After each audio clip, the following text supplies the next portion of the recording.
The following podcast is brought to you by the Geeks 2 Network, and all opinions are those of the hosts. Listener discretion is advised. It's time to talk wrestling. This is the Dave Dynasty Show.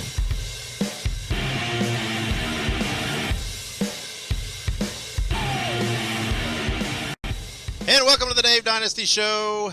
This is your host, Dave Dynasty, and I am joined, as always, albeit this week remotely, with the contrarian. Ike Isaacs. Ike Isaacs. Hey, what's up, guys? Yeah, I'm giving you a new nickname. You're now the contrarian. Or contrarian? The How do you say contrarian. it? I have to see how the actual, I can't remember if it's contrarian or contrarian. Yeah, because you're contrary to everything. You're always disagreeing. That's typically how I do things. I'm I always aware. got to be on the receiving end there. Anybody that follows us on Twitter knows this week, Chris Hero made an appearance at NXT, and Ike Isaacs bashed him.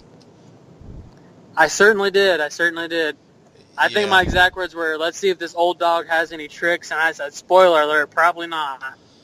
Yeah, well, let's hope sometime maybe you come face-to-face with Chris Hero, and we'll see if you call him an old dog to his face. I'll call him an old dog to his face. Yeah, well, that'll be the last thing you say for a while, because he will knock your ass out. Probably knock a couple teeth out. That's fine, though. Yeah, okay. Be a Well, good story. anyway, thanks for joining us this week. And special thanks to our sponsor, LuchaMaskUSA.com. Check them out for all your Lucha Libre needs. That is LuchaMaskUSA.com. And also make sure you follow us on all the social media, all forms. You can get all those links at DaveDynasty.com. And also on the website, top of the left-hand column, there is a link for our Amazon affiliate banner. Click that link, do your Amazon shopping. We get a kickback. I promise you none of it goes to Ike. It all goes into the show. So I get a little bit. I get just a little bit. We'll cut. yeah, well, at least we know that while he is remote, he's clearly driving, and he is clearly making a legal turn because I can hear his turn signal. I don't know if that'll show up in the podcast, but I can hear it.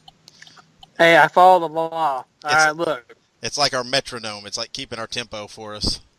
So, but anyway, we got a great interview this week with Dale Patricks. Dale Patricks one quarter of the Young Dragons. We've now had 3 of the 4 Young Dragons on the show, and we're only Which one have we not had on there? We have not had Josh Crane on yet, but I have already set him up. We will be interviewing Josh Crane this week, so he'll be on airing in a couple weeks. So that'll complete it. We will have all 4 of the Young Dragons, and the world can be safe again. And Holla. yeah, but a good interview today with Dale Patricks. He talks a little bit about everything, about deathmatch wrestling, about his personal life, and even they think Ike and him get bantering a little bit about video games of all things. So good talk. Video games and T-Swift. Oh, that's right, T-Swift. You got to hear it for T-Swift. We also got a new Warner's Wisdom with Mance Warner, and I know I say it every week, but this is one you do not want to miss. Mance telling us about what is truly the best steakhouse in Japan. It's a classic, one that you do not want to miss. It's really funny. He's been to Japan?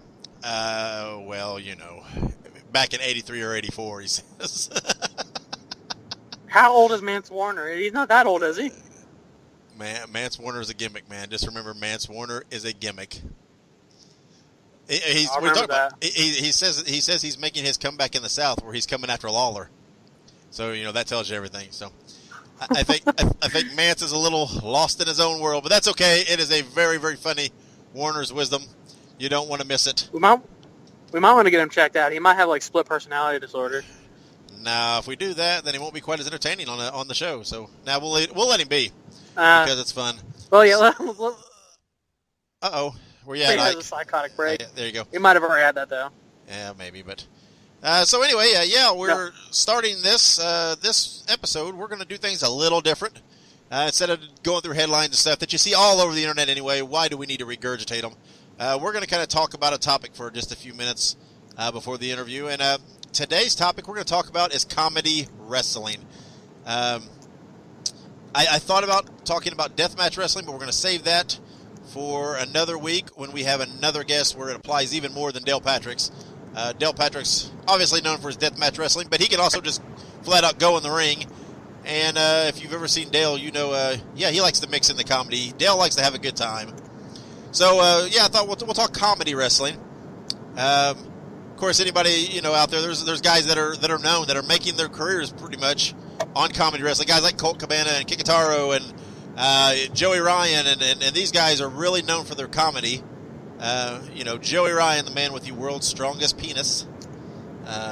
Yeah. That's an interesting gimmick. Yeah, well, the King of Sleaze, that's what he is, and he's he's great. Let me ask you this: if you were to meet Joey Ryan face to face, would you share his lollipop with him? Would I? Yes, would you? That's a hard question. Sure, why not? Well, that's what Joey said. Yeah, because yeah, he oftentimes he doesn't give you the choice of sharing; he just makes you share it. But sometimes the sucker, the lollipop, whatever, it goes into unspeakable places. So I don't know. Joey's pretty oiled up and whatnot, and that thing's touching some stuff that I don't know might degrade the taste a little bit. I don't know. A few matches I've seen, like I've never seen the lollipop. I've never seen that little bit.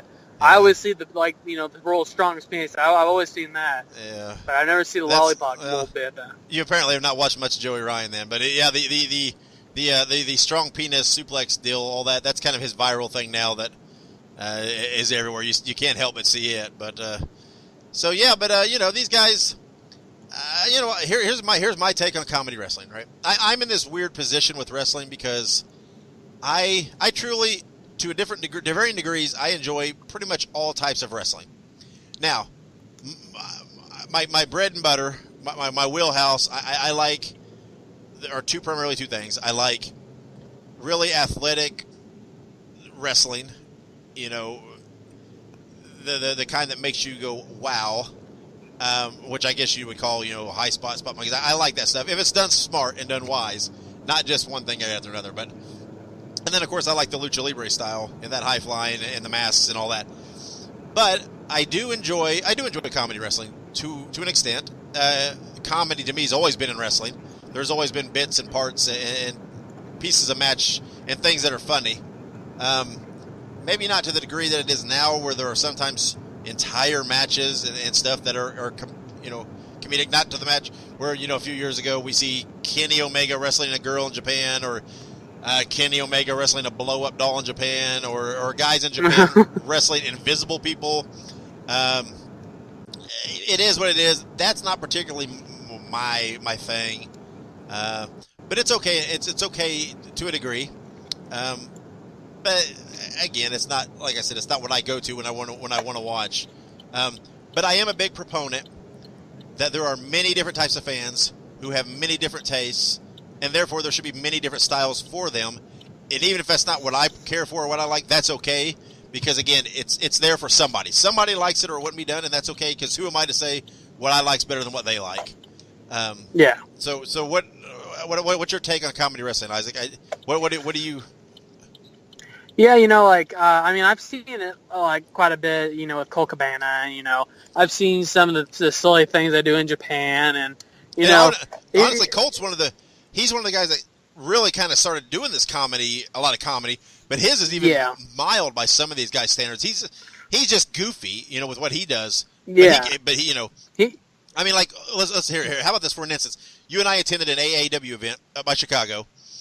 And there's this great match with Tommaso Ciampa, Johnny Gargano, Adam Lee, and who was the other guy? Or Anthony Lee and another TNA guy, wasn't it? Or Travis Lee and why am I shooting a blank on the other guy? I don't watch TNA really, so it's the other guy in the Helms Dynasty now. Anyway, those two. Anyway, it was a really good match, and I'm a huge fan of Ciampa and Gargano. But then there was this whole bit in there where they did the slow motion wrestling, and this is the first time that I'd ever seen this live, and it's really goofy, it's really silly, and it's really totally unbelievable. But at the same time, it was really enthralling, because it was literally like poetry, the way these guys were working together to do it. It was pretty incredible. It was fun and it was entertaining, But honestly, when I was sitting there watching it, I was kind of like, okay, let's get this over with and get back, And Yeah. And yeah, I know kayfabe and whatever's no more, but I still go to the guys that look believable, that make it believable, that I think, wow, that guy's an athlete. I'm not saying those guys aren't athletes or any of these guys are. I'm not saying that, but when they do this stuff, yeah, it's not believable.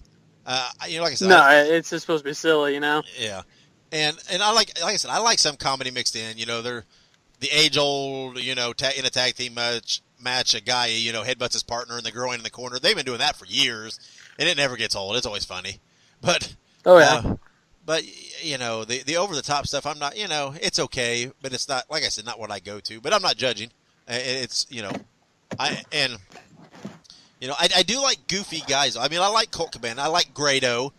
I like these guys that, they still wrestle, but they're goofy. They're fun, and it's not, they put in comedy, but it's different than the action being comical in my eye. I don't know. It's hard to describe, I guess, what I'm saying, but, Well, there's also, if you look at it, there's also kind of like that other category where it's like these people who, it's like they're supposed to be like super, like, I don't know how to describe this either, but like you look at people kind of like the Dudley Boys.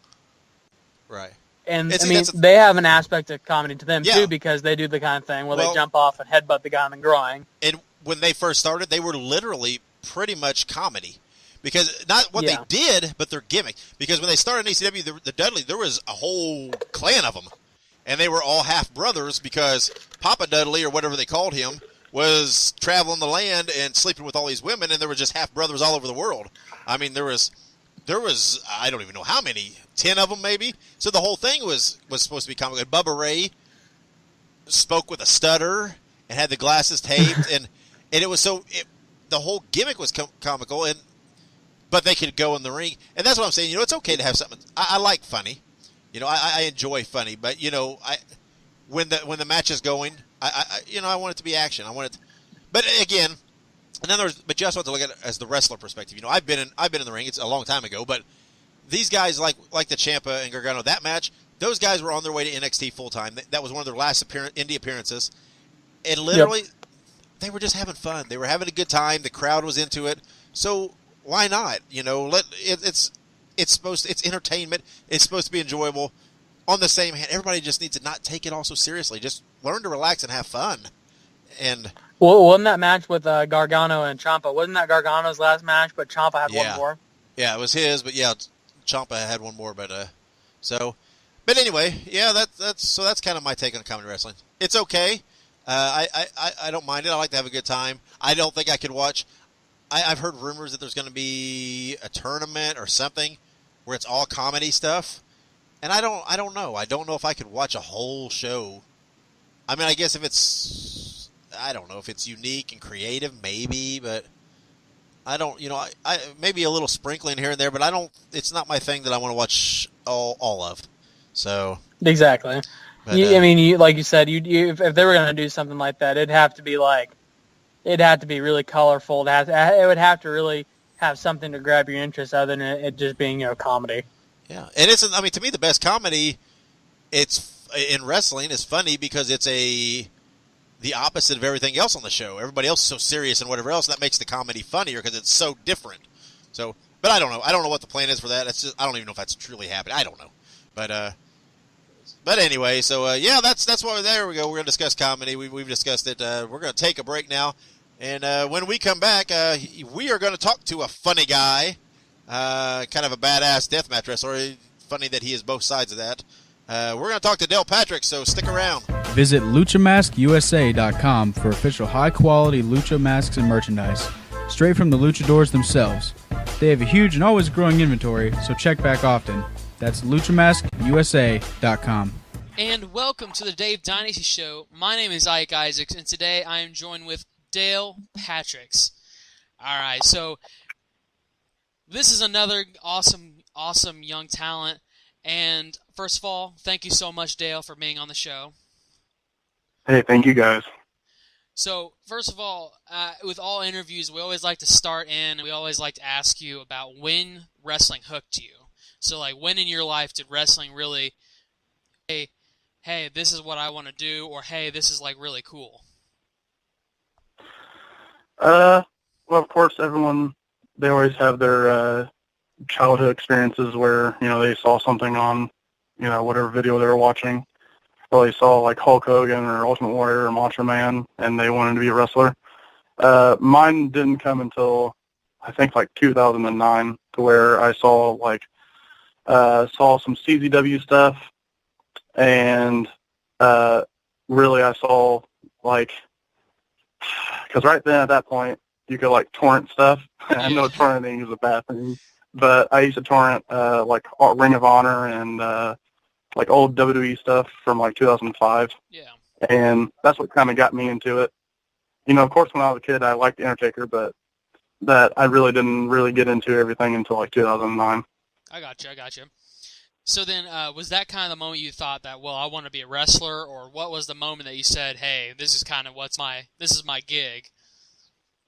Yeah, I really didn't have a way to know if there was a training school anywhere nearby, but I knew that's what I wanted to do. I knew wrestling was a thing that I saw people have they want to be a doctor, or they want to be a basketball player, or they want to go to be an astronaut, or whatever they want to do with their lives. I always knew that my life was going to be a wrestler because that's just what I wanted to do. And like I said, I really didn't know of anywhere near here that was training anyone for wrestling until I met a person named Trip Cassidy, and he requested me to go to Billy Rock School up in Lafayette.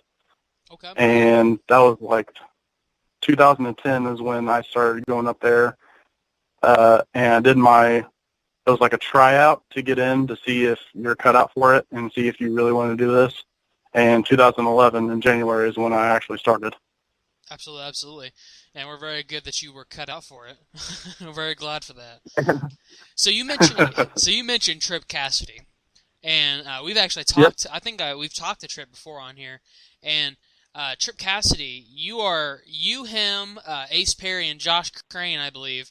You guys are kind of a staple called the Young Dragons. Yeah, it's more like a family because we bicker and argue, and we get along with each other. It's more like a brotherhood and kind of like a family type thing than it is a stable or a tag team. Absolutely, definitely. So then, what is as a family of the Young Dragons, what do these guys mean to you? What does the Young Dragons mean to you? Oh man, of course you heard the backstory of how the Young Dragons got started. The Naptown Dragons, Scotty Vortex, Drake Younger, OMG, Die Hard, how all that got started. Yeah. And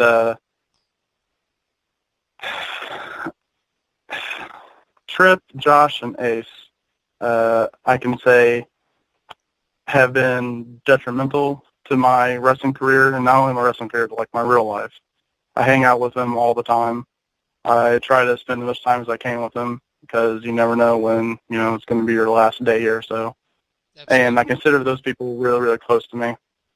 And I get kind of defensive when people try to start up stuff or talk crap about us. So I guess I'll answer your question of what it means to me. That actually, that means a lot, when you say stuff like that, because you're right, you get worked up because you want to protect them, you know what I mean? And that's your family, so I definitely get that. That's very rare, I think, to see nowadays in wrestling is a group of people that close, and that's very awesome, really awesome. Yeah, exactly. You see people so much out to get one another, and you see people being real fake to each other.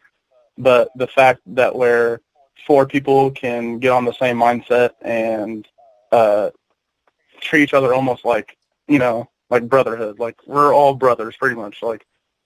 I never really had a brother growing up, and if I did, he would, me and him have his problems, the real life brother. So I consider them true brothers to me. Yeah, absolutely. So that's very awesome. Like I said, you guys are a very interesting group of people, and you guys do work really well together. And I think people can tell that you guys are very close with her. Exactly. All right, so right now, you're in the independent wrestling circuit, and you wrestle with your family, you wrestle with all these other people. In your opinion, what is the best and worst part about being an independent wrestler? Oh man. Well, the money thing is not really an issue, because if you really want it, you'll strive to get past wanting money over anything else. But I think if for my moment in time right now, for how long I've been in, the one thing I've seen a constant has always been drama. Everybody's got to continue high school drama outside of, high school. So people always got to have some sort of drama going on in their life to be able to sustain. Otherwise, they're not doing anything with their lives. Yeah. And I have a couple of stories I could tell about people having drama, but I'll save that for when the question comes. Absolutely. So then, what's the best part about independent wrestling to you? It's just traveling. Traveling is the best part about wrestling. Traveling and meeting new people. Being on road trips with the people that you care about and that you love, and you know that you could go hours and hours with them anywhere in the country or across the world or whatever the case may be. But the best thing about it is traveling. I like going to new states, new cities, new towns with the friends that I care about and love. I think that's what the best part is. And plus, the stories that people have on road trips are crazy anyways, especially the friends that know me have a couple of stories about me being crazy on road trips, but I'll save that for them. Right on. Well, so you have all these crazy road trip stories. Do you have any that you want to share with the audiences?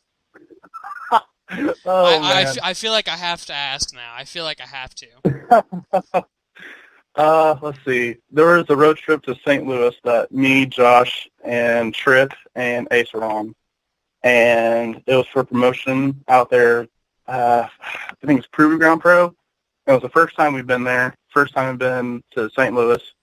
And, of course, we had to stop by the zoo and all that stuff to check it out. It's free, too. That's the great thing about the zoo out there in St. Louis. It was free. Yeah. But there was a random town that the show was being held in. So I was at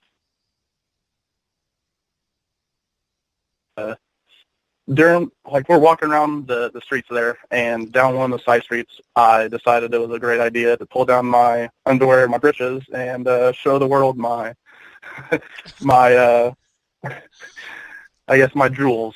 Oh God. And proceeded to hump Perry. And Ace Perry back then, he was real into himself. Like he wasn't outspoken, and he wasn't like he is now. Like he's very vocal now. He wasn't back then. Okay. He was very to himself, and didn't want anybody to know him. And I tried to break the ice by humping him when I was naked, and he didn't like that too well, and nor did I care. But I thought it was funny, and everyone else thought it was funny. I was just saying, did that break the ice? I could have easily been arrested. I was say public indecency. No, I was say that's a hell of an icebreaker, man. That's a hell of an icebreaker. Exactly. Oh man. Okay, so I'm gonna rein this in a little bit. So you're part of a really young group of wrestlers right now, but you're starting to become one of the more experienced guys. Yeah. So, and there are even younger people coming up behind you. There are people who are just even younger and younger and younger. It seems wrestling to you is. Do you feel like you're responsible for these guys who are younger than you? Do you feel responsible to advise them and take them under your wing? Yeah, of course. There's a few kids out there right now that I want to try to teach them as much as I can. I don't know that much, but I do know a little bit to tell somebody when they're doing something wrong or something along those sorts. Yeah. And it's honestly up to them. I can give advice all day, and I can sit here and I can tell them what they need to be doing. But it's honestly up to them if they're actually going to do it or not. I can't make somebody listen to what I have to say. Yeah. If they give me the time and day then they'll be able to pick my brain all they want and all they can. And it's just, like I said, it's up to the new kids to sit back and listen and actually take advice. And if they don't, then that's their problem. Then they'll learn the hard way throughout their career. But if they want to learn right from wrong to start out, then listen to the veterans and listen to the people who actually are trying to give them the time and day and teach them right from wrong. Yeah, absolutely. Definitely. So kind of on that same on that kind of same track of thought, who took you under their wing? Like, who was the people that kind of showed you what was up and kind of took care of you when you were wrestling? Starting out, it wasn't really one specific person. We had a group of people. It was a School of Rock, and in the School of Rock, we all take care of each other. We try to, help each other out, take each other on road trips, try to get as much of our time out on the road and go as many places as we can in the first year. Yeah. So there's quite a lot of people that I met before I actually started wrestling. And when I was training, there's Trip, of course, is the nicest person ever, and he'll. This is the nice thing about Trip. He will give you all the opportunities in the world, and try to get you as much as he can give you. But it honestly comes down to you to take advantage of the opportunity. And if you don't, then that's your problem. And it also kind of puts a kind of like a sour taste in our mouths if you don't want to. If you don't want to take the opportunity that we're giving you. Anyways, back on the finger hand, there was sorry, I get off track real quick. That's perfectly okay. You had people like Jake Oman, Billy Rock definitely was one of the people who kind of took me under their wing. Trip Cassidy, you had people, I don't know, pretty much everyone and everything that I could try to ride with or try to get as much exposure and ride to places. I would. So yeah. I guess all the people that I know, I guess. I really don't know one specific person. No, hey, that's okay. You know what they say, sometimes it takes a village. Exactly. So kind of jumping a little bit back to you as a wrestler here. I've seen some matches of yours, but they're very peculiar. I'm sorry. Yeah. No, but they're kind of a peculiar type of match. They're the death matches, We talked to a couple people who have participated in them before, but you compete regularly in death matches. And yeah. Critics are often like really, really, really harsh towards death matches. How do you defend death matches as someone who wrestles them? Oh man. Well, I try not to listen to critics because that's just one person's opinion about things. Yeah. I mean, there's so many people out there who love what we're doing and who will pay the hard-earned money that they make from their real-life job, and they'll come see us wrestle and, bleed and break glass and whatever. The best way I can do it, best way I can support deathmatch wrestling to the best of my ability is be good at it. Don't go out there and, have no clue what you're doing. You got to at least know the fundamentals of wrestling before you do death matches. And then death matches, it's psychology. You're telling a story with everything that you're using. And for the critics out there, they can have their opinion. They're entitled to it.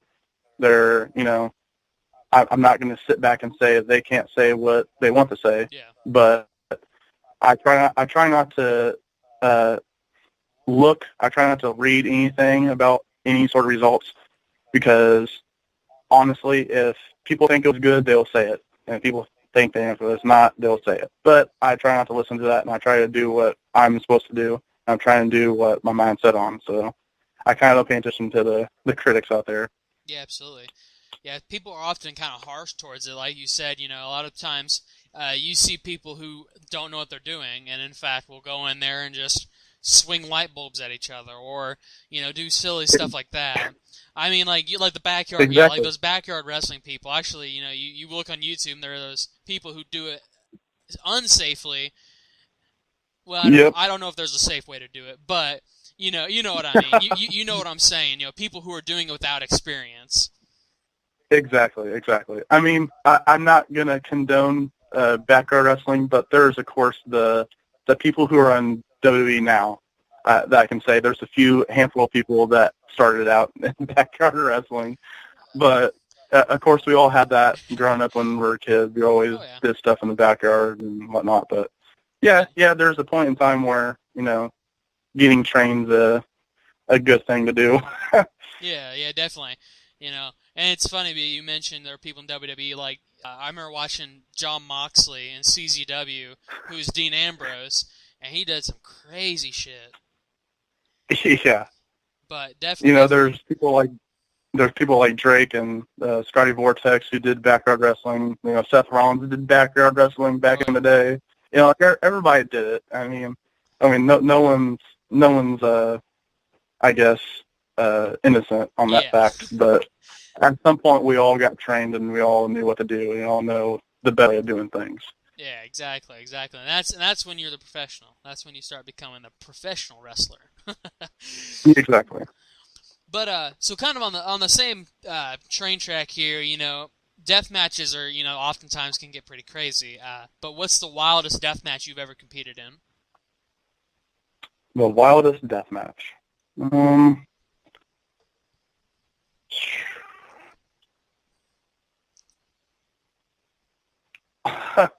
Honestly, I would try to answer with one specific point, but I really can't give you a specific time to when anything was crazy. I guess I got to go back to my actual first breakout in deathmatch anything, and that was at Carnage Cup 10 with Josh Graham. Okay. That was the most bloodiest I think I've ever been. I'm pretty sure. Out of all the other hardcore matches I've done, I think that's the bloodiest I've ever been, just because of all the glass. Absolutely, and definitely, I think that's a good answer. The more blood, typically the crazier it is. Yeah, exactly.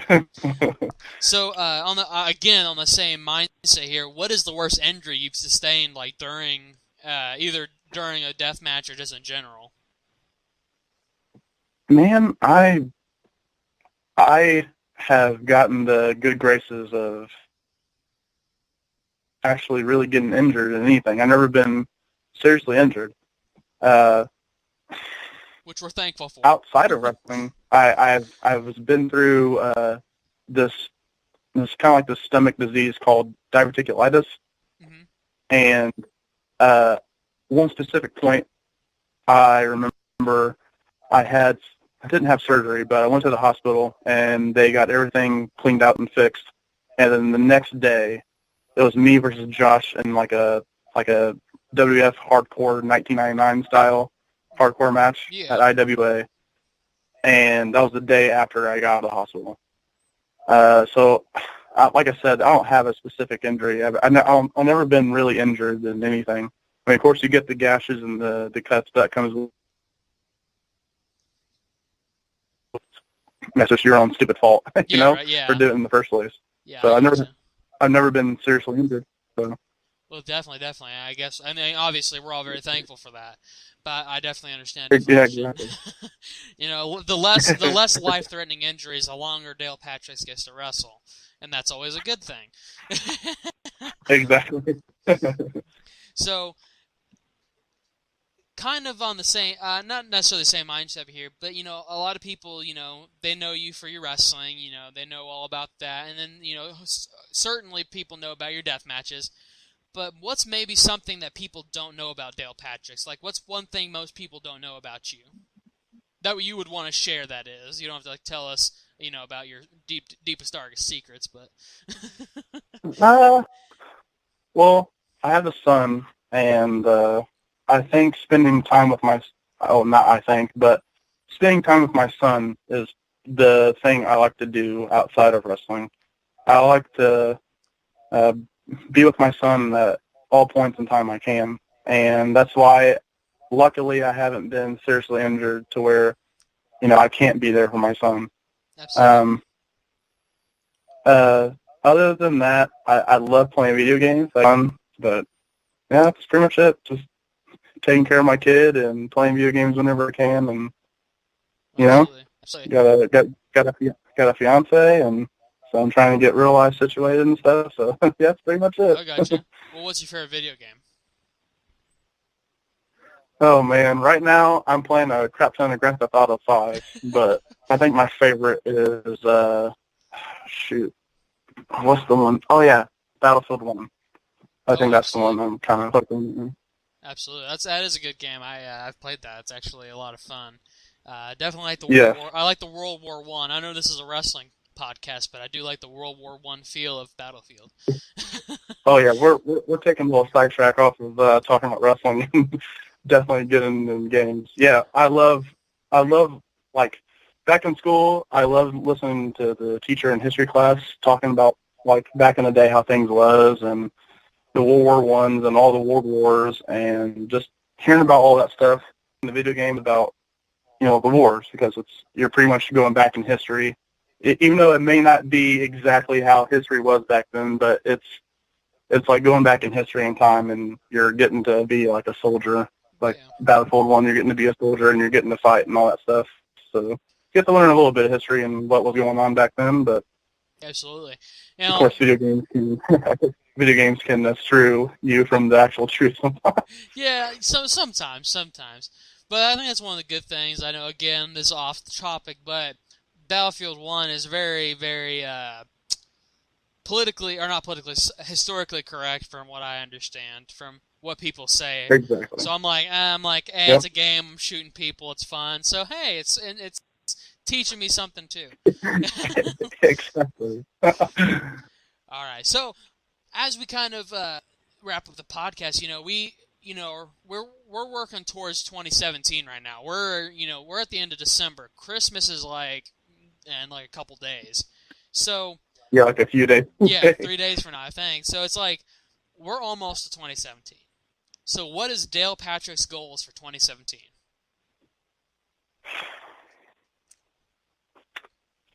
Well, the first one, still not to get injured, still not to get seriously hurt or anything. I always like to hit 5, and 5 is like how many states I want to go in. And of course, if I can do more, I will do more. But I usually like to set a goal for 5 states, wrestle in 5 different states. And promotional-wise, I would love to work for CZW continually. I know they're running a show in January. I'm pretty sure I'll be there. But I'd like to continue working for CZW. And, of course, I have side goals in CZW that I want to accomplish, too. I want to be in Cage next year. I want to be in Tournament of Death. One of the things that side goals inside CZW is I want to become the Wired Champion. And there's one person in particular outside of becoming the Wired Champion that I want to wrestle, and that's Danny Havoc before he ups and retires, which, God willing, he's happy and all that stuff. I like to wrestle him one of his final matches he has. And of course, there's promotions all across the country that I want to wrestle in. Of course, I want to go to Florida, California, Pennsylvania, Jersey. I want to travel to pretty much anywhere in the country. Anyone that will book me, I'll go.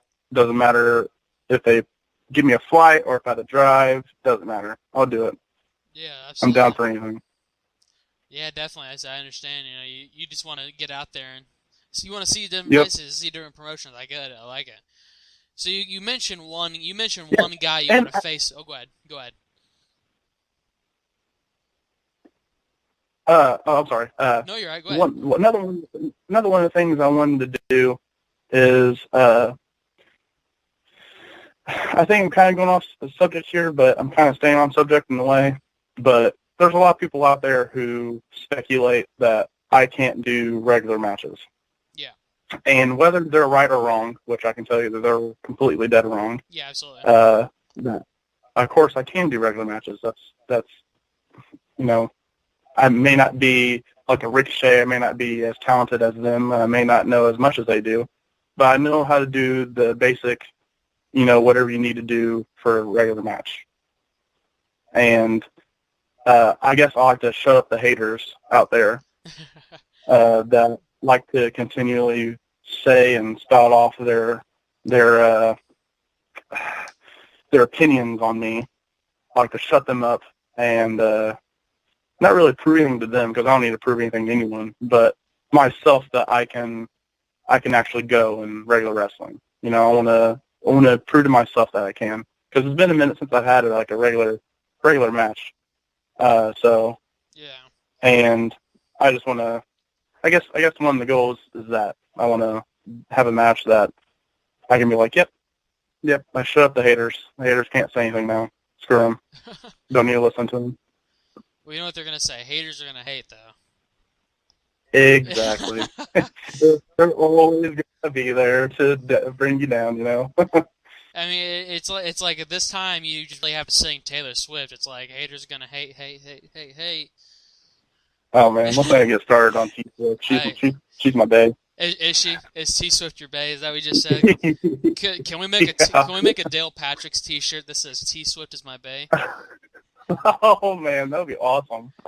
I'm gonna have to look into this now. I wouldn't even do like a quantity. I'll do one shirt and it'll be just for me. So I can.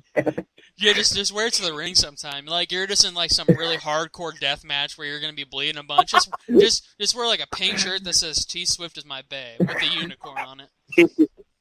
Yes. That's the greatest. Oh man. So other than T Swift being your bae, and possibly meeting her in a match or something. I don't know if she wrestles. But oh, man. Do you have like a list of guys that you want to wrestle? Because you mentioned one name just a second ago before the T-Swift. But is there like a list of anybody you really want to wrestle coming up? Yeah. I would love to wrestle Joy Ryan. I would love to wrestle Colt Cabana. Love to wrestle, like I said, Denny Havoc. Yeah. There's a couple others at the moment. Like I want to wrestle Joy Janelle in the singles. I want to wrestle Leo Rush. Of course, you know everybody wants to wrestle Sami Callihan, but and it's not going to be any news if I say I wrestle Sami Callihan. But I really want to wrestle Sami Callihan. Yeah. So I guess that's like my end goal. So. Absolutely. Well, I guess that list of 4 or 5 would be, I think, somewhat sort of attainable. No, definitely. Well, you know what they say, sky's the limit. Exactly. All right, so as we wrap up... Go ahead. And of course, like I said, and of course, if I can list 4 or 5 people, of course, you know, there'll be people who I didn't mention on the list that, of course, I would wrestle. So anything, like you said, anything's attainable, anything's possible. Exactly. He's got to put your mind to it. Sometimes, you know, anything's possible. You can meet Taylor Swift and she can be your bae. Like anything's possible. Yes. I'm just bewildered that you use the word bae, and that is just fantastic. Oh man, she's my favorite. I guess female artist at the moment in time. Okay. So. Fair enough. What's her favorite song of hers? Well, Henry's gonna hate, but of course yeah. There's Perry would get so mad at me if I can't list one. Oh man, it's the one about. Oh, of course, Blank Space. There you go. Yeah, there you go. Blank Space has got to be the one. I gotta say, I've been hearing her song "Bad Blood" a bunch on the radio lately. So I don't know what it is. I'm not a fan of it. I'm not a huge fan of the song either. I just know it by heart now because I hear it all the time. Yep.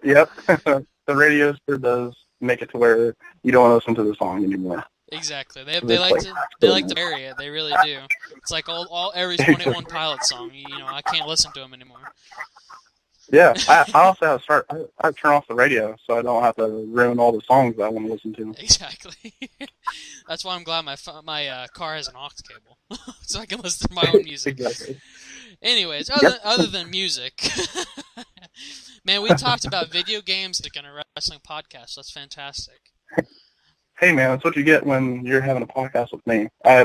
You set one thing to my mind to talk about, and then that doesn't happen. We talk about other things because my mind's jabbling around everywhere in my head. So. You know what they say, that scatterbrained people are most of the time are more intelligent. So. Oh, my friends could attest to that one. Yeah, Ace or Trip or someone's gonna be listening to this, and they're gonna be like, "That's bullshit." Exactly. All right, so we're gonna wrap up this interview. It's been fun, Dale. But where can people follow you on social media? Where can they see you, and where can they follow you in your career? See where you're working, all that good stuff. Friend me on Facebook at Dale Patricks. Twitter is at Dale Patricks, and Instagram is at Dale Patricks. I usually post anything on one of those three sorts of social media. And of course, I got, like, if you come see me at a show, I can give you a special deal on shirts and DVDs and pictures and all that stuff. So that's where you can check me out at. Right on. So hit him up at shows because he's got the deals. He's got the good deals. Yep. Best deals in town right there. All right. So thank you so much, Dale. It's been a pleasure having you on here. It's been really fun. Hopefully, maybe later on down the road, we can have you come back on here and you can tell some more crazy stories about you flashing people your genitals. Oh man, I had a lot of fun too. So thank you guys very much. Thank you guys so much for this. Absolutely. Well, thanks so much, Dale, and we'll be seeing you later. All right, see you later. Check out Geek Stew for all your geek and wrestling news and podcasts. Visit geek-stew.com. Gather round for life lessons from professional wrestling's own Mance Warner. It's Warner Wisdom. All right, people, here we go. It's your favorite wrestler of mine, me, Old Mancer out here, coming to you live. I think it's live. I don't know. Yeah. Well, it's live right now. Y'all get it at some point, and you can enjoy it and listen to it. Have a good time. Hopefully, learn something because you people are dumb, man. Jesus Christ. Okay. Here we are on the Dave Dynasty show for another edition of Old Warner's Wisdom. I'm out here on the road, hitting up these towns, sell some t-shirts, beautiful, beautiful, beautiful t-shirts. Y'all need to hit them up. Soon they'll be on that old that website on the internet, the intranet called what's it called? ProWrestlingTees.com. You go in there and get yourself one of Mance Warner's t-shirts, Lariats and Light Bear, beautiful shirt. Now, I'm out here gonna give y'all a little wisdom this week. Now this wisdom gonna be a little different this week. This is more about old Mancer just talking about something that's special to him, baby. Now, I gotta pay attention. There's some people driving out here like idiots, fools, dummies, slack-jawed fools. Bunch of dummies out here, Jesus. What's up? Old Mancer out here. My back's hurting. My neck hurts. On the road. It's cold as the dickens out here. Cold as a witch's tent. Now, Old Mancer is going to tell y'all about something that's pretty cool to him. So I know you people going to love it. Now, y'all know that my ring jacket I wear before my matches. A beautiful jacket. Look like one of them beautiful member-only jackets back in the 80s, baby. I remember them very well. You people, I don't know. Now, I had this beautiful satin one right on there. Beautiful satin old ring jacket old Mancer would wear out to the ring. It's nice. Sometimes I just hang out in it. Keep me warm. Keep me from catching a cold in the cold winter time. Now, here's the thing. Old Mancer just got his other ring jacket sent over to him. Sent to me from Japan. Now I'm so excited about this. Old Mancer, the king of the trailer court, the king of big dog style, Lariats and Light Beer tour, rocking loose out here, tearing up the roads, tearing up the streets, tearing up towns, getting that money, selling them t-shirts. Old Mancer out here, this beautiful, beautiful ring jacket. I'm going to describe it to you. I'm looking at it right now as I'm driving. It's so beautiful. I just want to put it on and just run up and down the street and show these fools out here. Now, It's gold and black. It's got gold sleeves on it. Satin. It's beautiful, baby. I'm going to be handing out so many lariats, headbutts, big boots. And wait for it, people. What else am I going to hand out? What am I going to hit when I throw out one of them big old punches? I'm going to hit one of them wackadoos. That's wackadoo for you people out there. You put that hashtag thing everyone puts, put it on the internet, put it on the Twitter. I don't know, you do it on the Facebook. I'm sure you can. You can do everything. You can do whatever you want. Now, going back to my jacket here, I get off track. I start talking to you people. My mind ain't what it used to be. Now, you got the beautiful gold sleeves. Got some black on there, black on the back. But the real kicker of this, on the front, right on your chest, to the left and to the right, you got a beautiful dragon on there. A beautiful gold dragon.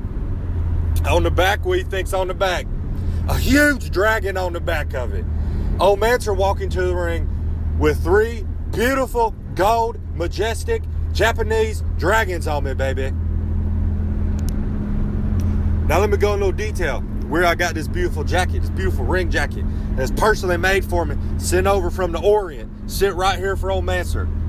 Now, this beautiful jacket, everyone always tells them stories. Now, Mancer been around a long time here, people. Everyone always tells the stories. So, Jesus, the sun's blinding me. I'm going to flip my truck out here on these roads. Okay. Now, everyone always talks about you go to Japan, you wrestle, tear everything up down there, get them great Japanese beers. Old Mancer's going to be drinking them light beers, baby. Now, there's a steakhouse out there called Riviera.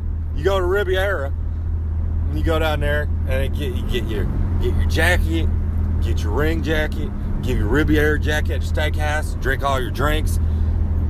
It sounds like a real good time. Not for Mancer, baby. I went back there in 83, 84, around that time, for a tour down there in the Orient. Now, the land of the rising sun. Old Mancer went down there. Oh, Lord, I was just having the greatest time of my life. Handing out them headbutts and the big boots and the lariats. Man, it was, people down there worked that strong style down in Japan, baby. You just beat the shit out of each other. I love it. That's my type of place. Now, see old Mancer down there. We didn't go to the Riviera. If, let's say, for the fellas that are going to be going down there, and when old Mancer make his way back down into Orient, now, here's the thing. Find your way to the Riviera, right? Walk on up to the front door. Take a sharp right. Take about 15 to 20 steps, and then take a sharp left down an alley. You go down an alley, and you keep going and keep going and keep going. Eventually you come to a doorway. There's a door, knock on it, and tell them, they're not going to let you in at first, but tell them, say, that you know old Mancer. Say, I know Mancer. They're going to look at you and they're going to say, Mancer? Oh, Mancer, king of big dog style. Mancer, king of big dog style. That's what they're going to say to you. You just high five them, baby. They love Mancer out there. They're going to open that door and let you come in. You've now arrived in what old Mancer calls the greatest steakhouse of all time, where I personally get my ring coats made for me. Beautiful satin ring coats, baby. This steakhouse is ran by a man called David Lopan. The name of the steakhouse, Lopan's. David Lopan, greatest guy, man. He hook you up down there. Now, he makes all my beautiful ring jackets for me. David Lopan, I love him. He's a great man. He's the guy that gets me in and out over there because I got some trouble and they don't want me back over there. But it's fine. Lopan hooked me up. Even though David Lopan owes me some money, Lopan gonna hear this. He gonna call me up and he gonna get all hot with me, get heated. He gonna say, Mance, I heard you talking trash about me on that podcast on the intro net. That's the way it works, people. People hear this, they call them up, people get mad at me, that's fine. I love you, David Lopan. You're my guy, baby. Keep them jackets coming, man. At some point, old Mance are gonna make his way back out there. I know, you gonna help me get in there. Maybe I'll write that money off, forget about it, but right now, and probably when we meet up, and old Mance will have a couple light beers, because I ain't gonna drink that crap you drink, but I'm gonna drink some of the light beers, and I'm probably gonna remember you owe me some money, and we're gonna get in an argument. David Lopan is also my personal agent. He handles my bookings out there. Not here, I handle my own bookings. You can call me up, book old Mancer for your town, for your show. I'll come in there, throw some headbutts, some big boots, some lariats, throw on some beautiful technical wrestling, submission holds, rile your crowd up to a frenzy, start me up a riot, steal me all the rats, tear up the town, get my payment, my payday, sell my t-shirts. That's what I do, people. Now, I'm going to do these Warner Wisdom. I do them every week. Y'all people know this. That's why you tune in. It's the best part of Dave Dynasty show. It's a part you people love listening to. Oh boy, it smells like shit out here. Jesus Christ almighty. That smells like either a big old pile of cash shit or there's a dead body out here burning. One or two. I've been around a couple of them. Now, every time I get one of my new beautiful ring jackets from old David Lopan, I'm going to jump on here on this podcast and tell you people about it. I got another one in the work right now. Oh, got me a new bandana too, people. This is the wisdom I'm dropping this week. Is just all the beautiful accessories I have for my matches. Now,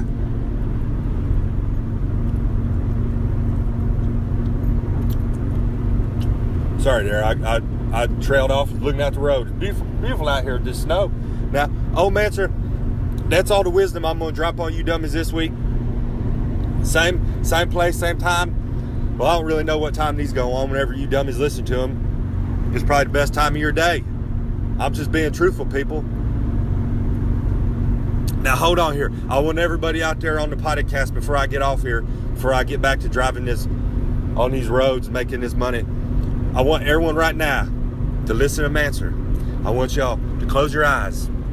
Listen to my calming tone of old Mancer's voice right here. I won't scream or nothing. I'll keep it to a small pitch here. I want y'all to close your eyes and listen to Mancer. Close them eyes. I'm going to give you a little motivational speech here. Okay, people, you got your eyes closed? Now, old Mancer, I want y'all to tell yourself, I'm going to be better today. Go ahead, say it now. I know you're doing it. Your eyes are closed. Tell yourself, I'm going to be better today. And then say, why? Then you go, why? Now I want you to tell yourself this. Because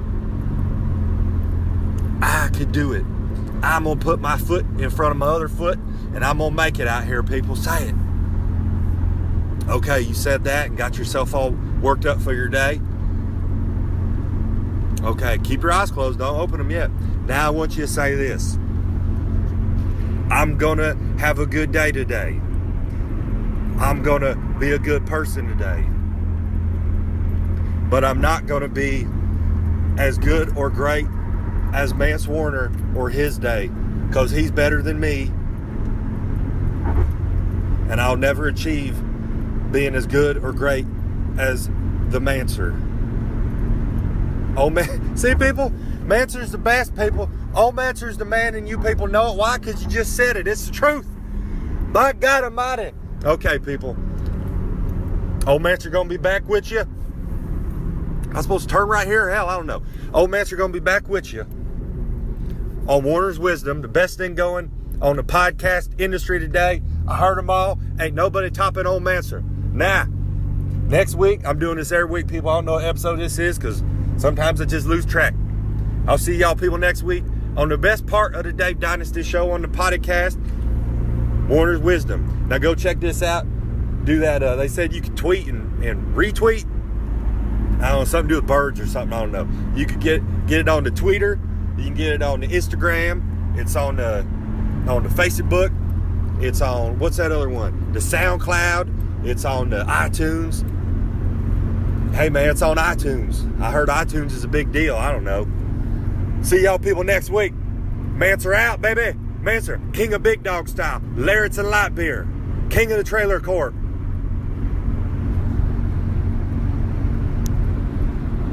Almost forgot. King of big dog style, baby.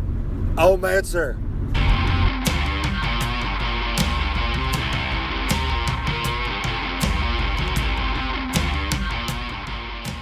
And we're back on the Dave Dynasty Show after the wisdom from Mance Warner, as he talks about the best steakhouse in Japan, talks about his new rain jacket, and well, he got to use that age. He used that age-old saying that I've heard so many people, including my grandmother, used to say and whatever else. He actually used the phrase "colder than a witch's tit." That's good old Mance. That's an old school. I have not heard that yet this year. Well, good old Mance. Mance drops the first one. So yeah, check out Mance on Twitter, Instagram, and as he likes to put it, the Facebook, and follow him because he's always posting good stuff, funny stuff, and get out there, support him, see him. He's even better live. So go see him live, buy a shirt, and watch him lariat a few people. And who knows, if you're nice to Mance, maybe you'll get a share of light beer. Probably not. He doesn't like anybody, but that's okay. So yeah. And then before that we have the very fun, very interesting talk with Dale Patricks. Always a great guy. Love seeing Dale. Love talking to Dale. He's one of those guys that every time you know he's on the card, every time he's on the show, you know you're going to get entertained. He's whether he's dancing, making you laugh and smile, whether he's just tearing it up in the ring, because I know there's a lot of words out there, a lot of things being said, but hey, Dale can go in the ring. Yes, he can. Yes, he can. People have labeled him a deathmatch wrestler. He's not just a deathmatch wrestler. He can wrestle. Just give him that chance to show. He can go. But you know what? He does the deathmatch stuff. He enjoys that. And like he said, hey, it's his choice. That's his thing. We're going to talk about deathmatch wrestling here in a couple weeks. When we have a very prominent guest on the show in the deathmatch world and in all of wrestling. He's a good guy, prominent name. Not going to name drop him yet because we've not recorded that interview yet. I don't want to jinx it. So, but we will have Josh Crane on. Josh Crane upcoming. We're also going to have Sage Phillips coming up in the coming weeks. Got an interview set up with him. A couple of great young talents here in the Midwest and Indiana. So make sure you check out those. Like we said, go check out our sponsor, LuchaMaskUSA.com, and visit DaveDynasty.com for all of our social media links. For our Amazon affiliate banner, click that and give us some kickback. And there's also a link on there where you can click to follow Mance Warner, to go to Mance Warner's Twitter page. And also there's one where you can click and you can follow Ike Isaacs. What's your Twitter again, Ike? Twitter is @PintSizeBeast, and because I know the fans love me, I even created an Instagram so they can come and see my awesomeness. And it's @PintSizeBeast as well. Are you going to post all kinds of weird selfies on there? I might. Wow. Don't tempt me. Yeah, okay. So follow all those guys. They're always fun. They're always entertaining, and even if you don't like a guy like Ike, you can give him a hard time on there and say what you want to him. You know what? It's the internet. Yes. Say what you want. He just give him your mind. So you can follow me at the Dave Dynasty, and I'm also on Instagram, Facebook. We also have a YouTube channel, which this week we will be recording the first couple episodes of Wrestling and Booze. I know we've been talking about it. We keep saying we're going to do it, We're doing it this week. We've got the first two matches picked out. We're going to drink. We're going to watch wrestling. We're going to talk a lot of shit. It's going to be fun. It's going to be good. I talk shit as it is, so, this should be good. That's right. So, but that'll be kicking off here soon as we record that this week. So make sure you subscribe to us on there so that you do not miss that or any episodes of the podcast. We're also on SoundCloud, iTunes. I think that's everything. I think I hit it all. That's all there is to it. So, another week in the bag with Dale Patricks, Mance Warner. Thanks to those guys and the producer monkey, train Group E, the icon of idiocy in the contrarian. I have to look that up. I don't know if it's contrarian, whatever. Ever the contrary, Ike Isaacs. So any parting words, Ike, before we take her home here, or? Well, what was it? What is Man's favorite thing to call people? A shit. So many things. What is it? I think it's like a shit wizard or shit bird or something like that, or I don't know. Yeah, I don't know. Don't be a shit bird. He's also been saying wackadoo a lot lately. I don't know what's up with him, but he's always got something coming out. I don't know. Yeah, he's a poet. Don't be a shit bird. Don't be a wackadoodle. King of the trailer park, Mance Warner. So, on behalf of the entire crew here at the Dave Dynasty Show, we thank you for listening. Be safe, be good, and keep on growing. Thank you for joining us.